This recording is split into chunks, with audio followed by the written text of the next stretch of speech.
Hey, deserving listeners, this is part 3 in which I watch the curious case of Natalia Grace. Let's see what happens. She's standing dead center in the middle of the room with a blank look on her face. Natalia, what are you doing? I'm waiting. Waiting for what? For you to go to sleep. Yeah, it's fantastical. It's borderlining on too fantastical, but, possible for sure. And if true, again, we're not hearing corroboration on this, but, it's definitely possible. But it's starting, especially with the editing and all this stuff, it's starting to sound like a legit fantastical, fictional horror story. But, again, possible. I don't know. Because I've seen a lot of different things. I've seen situations where you have a kid who does exhibit some very concerning behavior. The parents go to others for support and are denied support or help or sympathy, and the parents will start to spin it or lie to get sympathy. Maybe legitimately. Maybe they legitimately deserve sympathy and just nobody really understands situations like this. So they feel like they have to exaggerate in order to get people's attention. So I've seen that where you have maybe some concern, some moderate concern about a child's behavior, but you have parents that have either developed this narrative that's not true and or they convince themselves of things because they want to believe that it's severe so that they can get other people to pay attention. Not narcissistically, but they're desperate and they're looking for answers. So I've seen that. We've also heard of fantastical stories of just parents just fully just making stuff up, Munchausen by proxy kind of thing. So I don't know why I'm so skeptical. I guess I figure if y'all wanted me to watch this so bad, I can't imagine this just being a straightforward story. Although I don't know, maybe it is. Maybe it's just as they're saying it. Just really disturbing to hear. One night, sleep in bed, everything's fine, hear a little noise. I open my eyes, and Natalia is standing at the foot of the bed with a knife in her hand. What? Yeah, I've said this before, but if I were working with a family that told me this, I'd take the approach of better safe than sorry, and I would approach this as if this is a real threat. Get rid of the knives, start having monitoring, maybe even having a temporary placement for the child with a 24/7 monitoring situation, putting locks on the bedroom doors so that she can't get in while they're vulnerable and sleeping. Not on Natalia's door, but on the doors of everybody else, locking from the inside. I would approach it that way, of course, but my clinical assumption of the future would not be that the child was actually going to kill anybody. Because if the child really wanted to kill someone, why would she just stand there with a knife? Unless she was contemplating it, it's possible. But it's more likely that the child is trying to express something. They're trying to scare or protest or something. It doesn't make it right. I'm not saying it's a viable way of communicating your feelings, but given her history, that would be my assumption. I wouldn't know. I would have to assess further and watch things. But the way this is all painted, the documentary with the sound and the horror music and the lighting, everything, it's like literally trying to paint her as literally the devil or this demon child. What was it?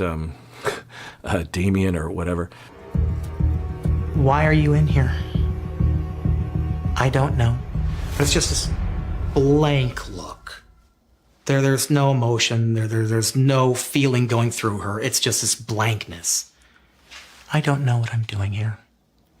Natalia, put that down right now. And she did. Natalia, go to your room right now. Okay, now we're seeing indications potentially of a sleep disorder of some sort. There are versions of sleepwalking in which you're kind of awake. So there's that.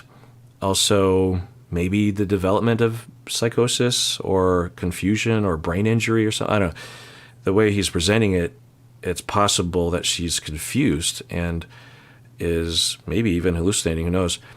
It's also possible that she was legitimately trying to terrify them and knew exactly what she was doing. And she did. But obviously, I sat outside her door for the rest of the night to make sure she didn't come out, she didn't emerge, something didn't happen. I'm guessing a lot of people would just say, oh, it's a psychopathic, sociopathic killer that is just like all the horror movies and all the things we've seen, all the Charlie Mansons and the Ted Bundys. And it's possible that that is true. But that assumption is often unfounded. When I talk about all these things, I'm introducing all these possibilities. Like, oh, it could be this, could be that. And sometimes I get this pushback or slapback of that I'm taking it easy on people, or, well, so-and-so, Dr. Drew said she's a psychopath. I don't know what you're talking about. And I, as a professor, as a clinician, as a supervisor, I want to promote the idea and the philosophy of tentativeness and of acknowledging the humble nature of our field. What I love to do is just ask questions. I love to raise question marks. So, well, it could be this. Well, let's look into that. Let's watch for data. The information given to us could be biased, could be all lies. We don't know.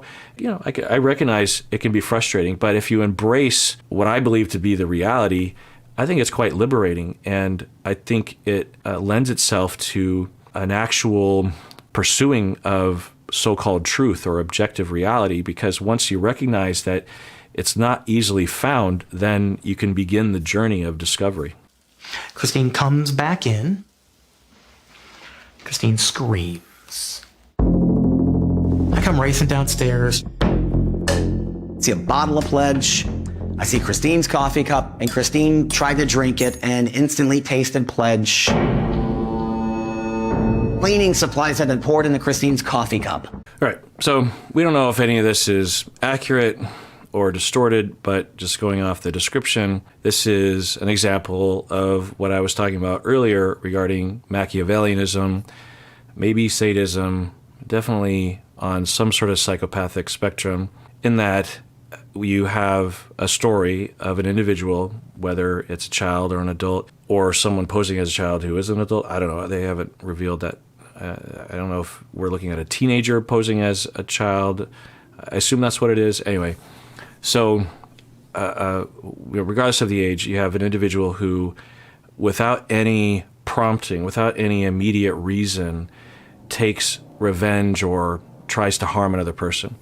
As I was talking about earlier, if you are with a teenager and you take away their phone because you are punishing them for getting bad grades or something. I'm not recommending this, but let's just say someone, and you take it, you say, okay, you're grounded from your phone. And the child, say, tries to grab the phone back or something. No, don't take my phone, I need it. So in that moment, it's not good that the child is trying to do that, but you understand where it's coming from because they have this immediate emotion of like, no, you're taking it away from me.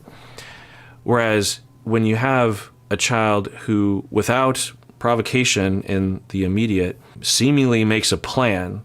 So the full story is the individual, Natalia, goes to the mom and says, I'll help you with the dishes. And the mom was like, oh, wow, okay. So Natalia's kind of coming around. Sure, you can help with dishes. She's helping with dishes. Mom leaves. Mom comes back, finds allegedly there to be pine sol in the coffee, and drinks it and screams. So seemingly what you have is an individual who says, okay, I want to get back, or I want to do something to mom, so I'm going to act calm and I'll get in close to her because I will offer to help her with this chore.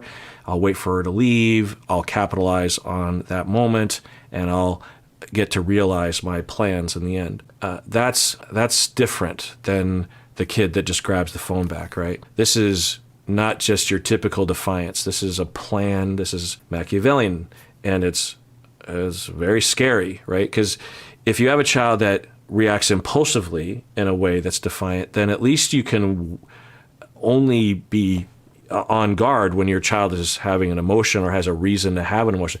But when your child is just, or when an individual you're living with just all the time is just waiting and looking for a reason to get you. And I've worked with clients like this. I had one client a long time ago who was essentially like this. And I was terrified. And I, to this day, don't know what happened to him. I just can't. I mean, it was almost like a compulsion to harm others when he could get away with it. It was, what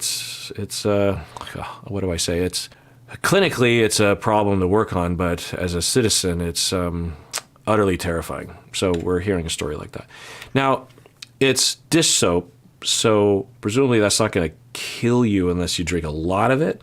So it's possible that the child, if she did this, wasn't actively trying to kill. It also could just be a mistake. It could be a lie. I don't know. Christine is screaming at her, Natalia, why did you do this? And she just says, plain old straight out, I'm trying to kill you. I'm trying to poison you. Yeah, I certainly have that instinct now. Like, if I heard this, I would take it very seriously and would take actions to reduce risks by limiting the child's ability to kill or harm people in the family.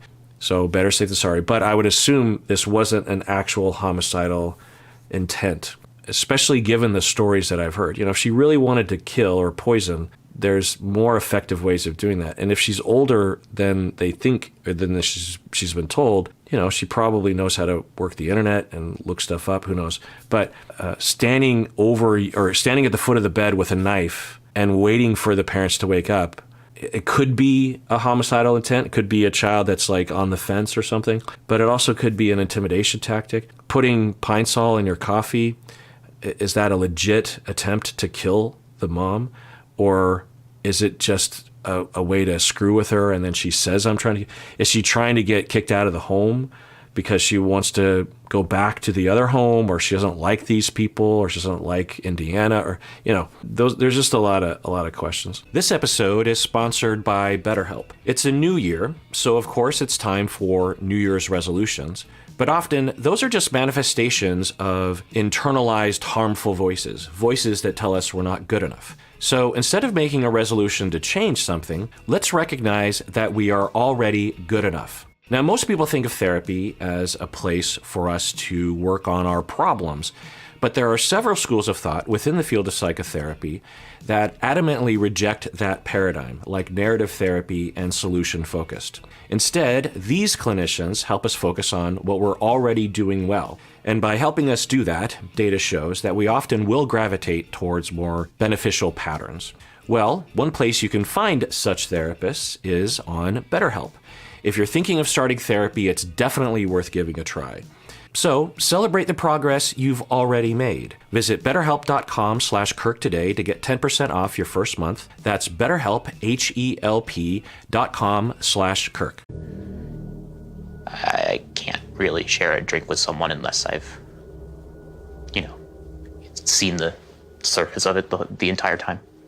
Well, it's probably rooted in this fear that Natalia is coming to, poison us. Yeah, and that's legit. I don't expect the family to have the clinical questions that I do. There's no reason to believe that the threats aren't real. So, yeah, it's terrifying. You just feel so bad for everybody, but particularly the kids. I guess I haven't really figured out a way to reconcile it, if I'm being honest. I'm still working through it. I think I might need a minute. I'm sorry. Why? Like what thought? Okay, so we're skipping forward, I think, at least a year, maybe a couple years. And she is independently, or she's been instructed to read the Bible, to get rid of the thoughts of hurting people. Okay.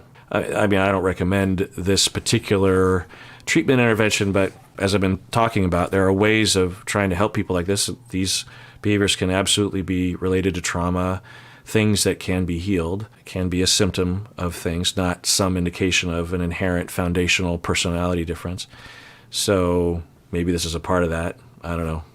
When Natalia was in the state mental hospital, she was under 24/7 observation and care of 90 doctors, nurses, orderlies, therapists, etc.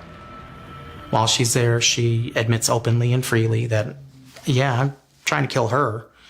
And by the way, I'm going to tell you, doctors, and I'm going to write this in my journal, I'm going to kill the boys too. Okay, so there was an incident in which they were at some sort of park, and the individual, Natalia, I want to say child, but I don't know, that Natalia apparently, according to Michael, was trying to electrocute the mother by dragging the mother into an electric fence. And the aid car was called, or an altercation had some sort of violence or concern, and that prompted the authorities or the family to start looking into institutions like a state mental hospital.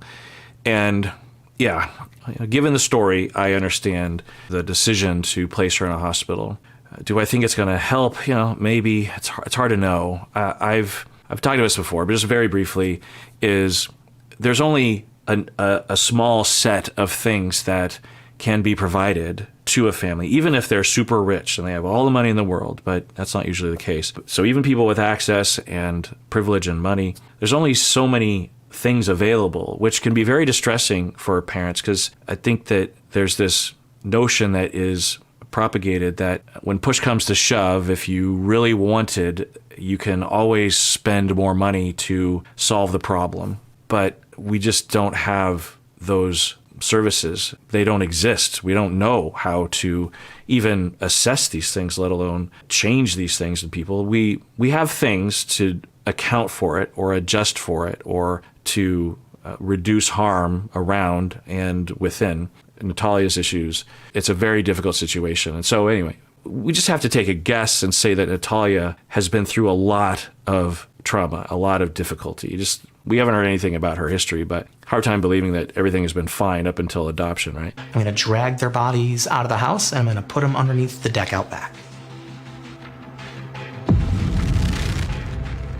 Natalia drew this picture immediately after being admitted to LaRue Carter State Hospital. It says bye as in goodbye.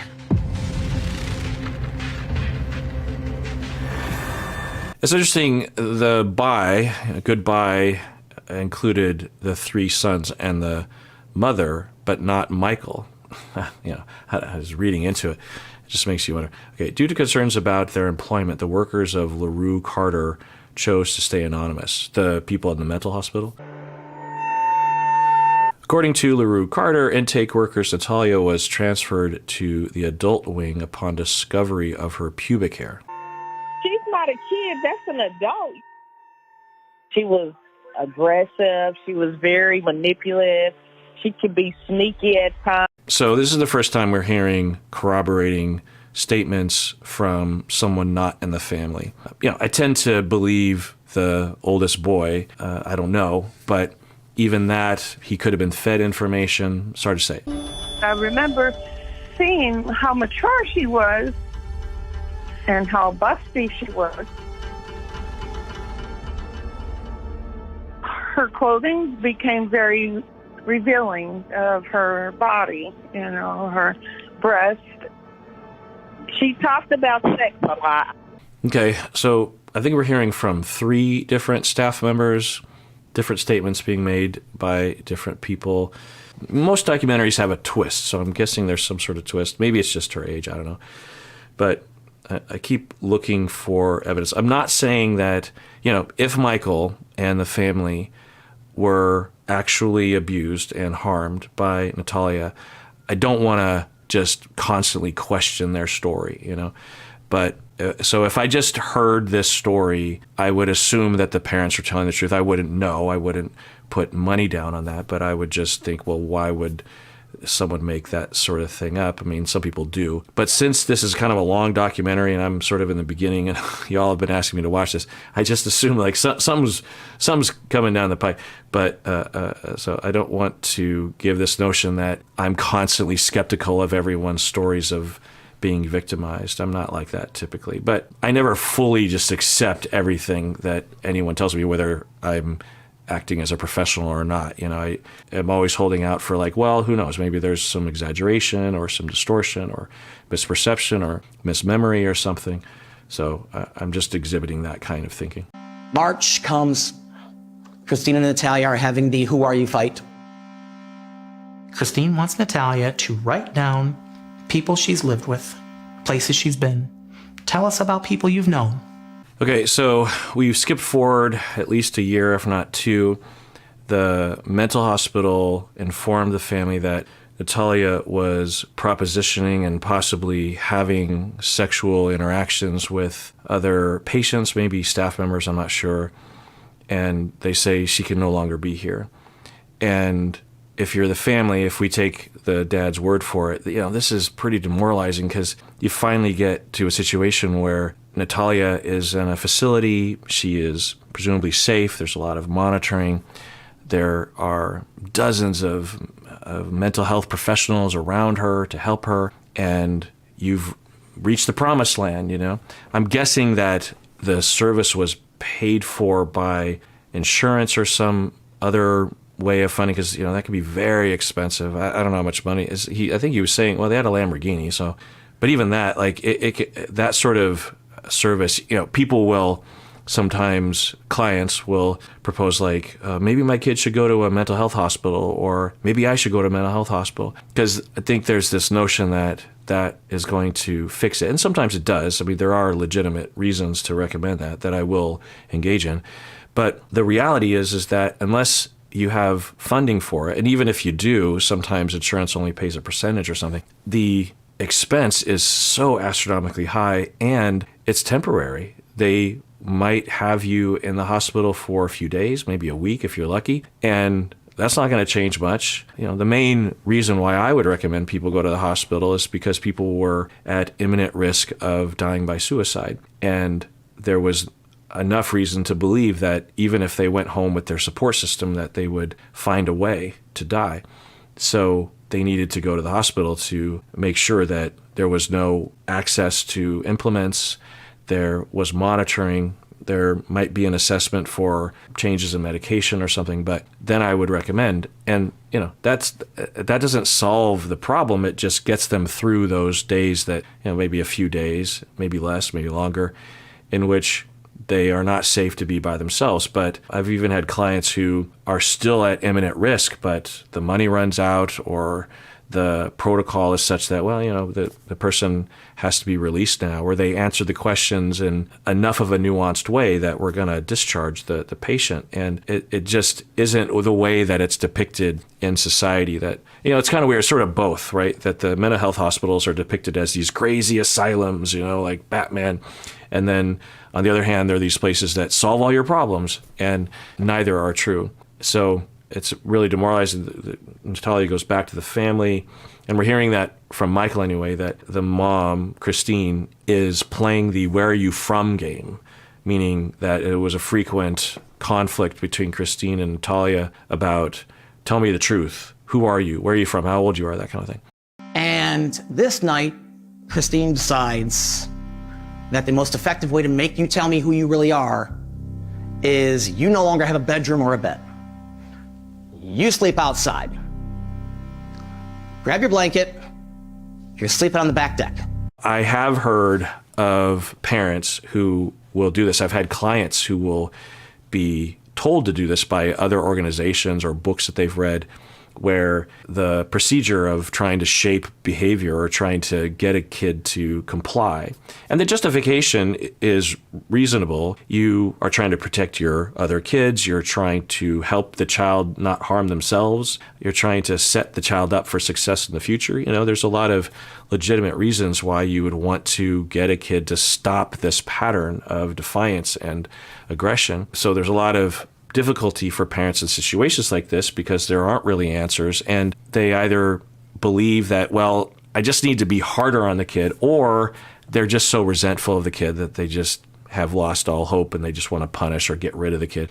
Anyway, we hear that the parents, and I've worked with families that have been told by organizations, there are like self-help organizations or Facebook groups that will say, look, you have to escalate the discipline. If they lie once, you do this. If they lie again, you do this. It's like with grounding. It's like you're grounded for a day. Okay, you do it again, you're grounded for a week. Okay, now you're grounded for a month. And depending, it might work depending on the situation. It's not the go-to way to shape a child's behavior. There are much more effective ways, like trying to get at the root of them, trying to talk with them, trying to help them understand, trying to help them understand how it affects other people, trying to be a good role model for them, trying to reward them for behavior that you actually are trying to get them to do more of. But, discipline is not necessarily a horrible thing, the way that some people will paint it. Anyway, I would hear these parents that would tell me that they were being told by these other parent organizations that at the, further up the ladder of discipline is you take away their room or their door. We heard this when we were reviewing the videos and the news reporting of Ruby Franke. She had a video in which she talked about herself, how she had taken away her son's bedroom for 7 months or something, and the kid had to sleep in the bedroom on the couch or something. And, there's a threshold beyond which it's cruel, and obviously that's way beyond the threshold.